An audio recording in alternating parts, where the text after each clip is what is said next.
Hello. Recently, I made a huge switch from buying store-made loaves to making ours at home because a lot of the ingredients in the loaves that we buy from the store aren't healthy.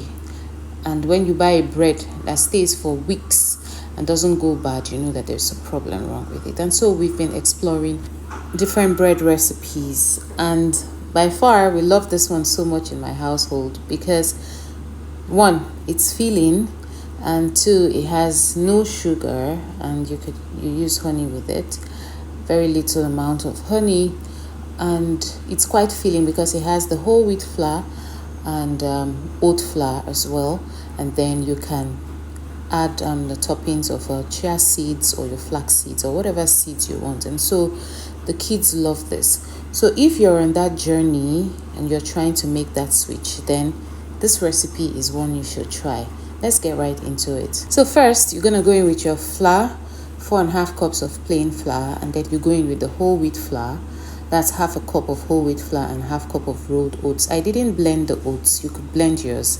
It's rolled oats, not the quick cook oats. And you're going with your powdered milk, 1 cup of dry powdered milk, and then you go in with your salt and your yeast as well. I used two 1/4 teaspoon of yeast, and then you go in with your warm water. I used 2 cups of warm water, very warm water, and then you mix. Out of the flour, we need 4.5 cups of flour, but I used 4 cups of flour first and I set aside. That's the half cup of flour sitting right there. And so you go in with your oil. I used 1/4 cup of oil and then 3 tablespoons of honey, and then you mix. You mix it very well, and after mixing you can go in with the remaining half cup of flour, and then you mix.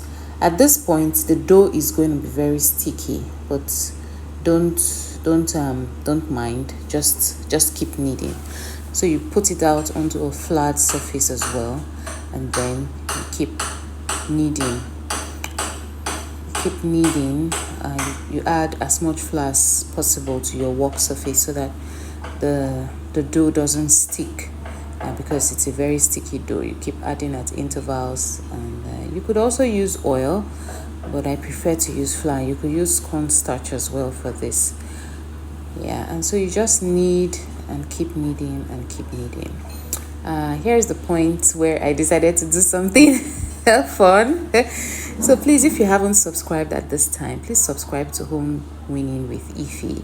On this page, it's a godly page that encourages young women to be hands-on in the home, to be people who are very intentional about being home, taking care of our families, taking care of our children, bringing them up in the way of the Lord, and just trying our hands on different recipes down here. I'll be doing a lot on cleaning, homemaking, and just making the home a peaceful and cozy place that our family would always feel happy to come back to. And so we get back to our dough. After kneading and setting aside in a bowl with oil, we bring it out, and then we begin to prepare it for our pan. And so here I'm just trying to roll and take out as much air as possible from the loaf, and flatten it, and then roll it out again. Just take out the air as much as possible. At this point the dough would be very responsive, it won't be as sticky as it was before. And then so you do that and you put it into your pan for baking. At this point you should have preheated your oven. I'm sorry I didn't mention that earlier, but you should preheat your oven so that the bread is going into a hot oven so that it can start baking. And so you do this, and after this I sprinkled some of my seeds on the loaf. Here I have some chia seeds and some flax seeds and some sesame seeds as well.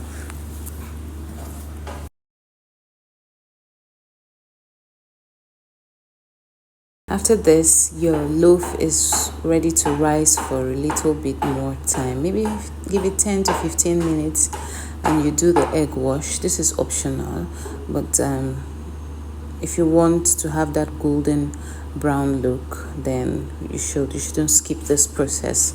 I think I should have done this process before sprinkling my seeds on the bread, but it also works. The seeds kept sticking to the brush, but that's still okay. And so you brush.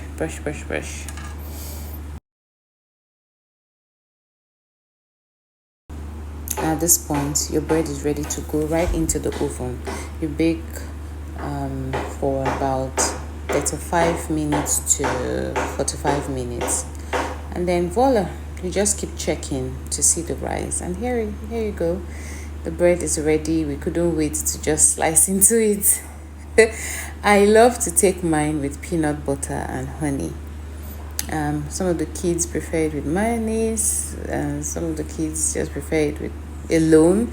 Some prefer it with margarine or a cup of milk. It's so delicious. It's so nice. I just love that it's healthy. Like, to just know that I am feeding my body with something that I can list the ingredients list is amazing. Is one reason why I would keep making this loaf over and over again. At first, I thought the kids were not going to like it because it's not a sweet bread, but I was blown away by how much they enjoyed this bread. And so, yes, we still do buy store-bought bread, but not as much as we used to before. Every day we used to buy at least 2 loaves of store-bought bread, but now we can go up to a month without having to buy any. And you could also make this and store it up in the freezer, and when you bring it out and you just heat it up, it's as good as new. So let me know if you'll be trying this recipe. Thank you so much for watching, and if you haven't subscribed, please subscribe so you can get more videos like this. Bye.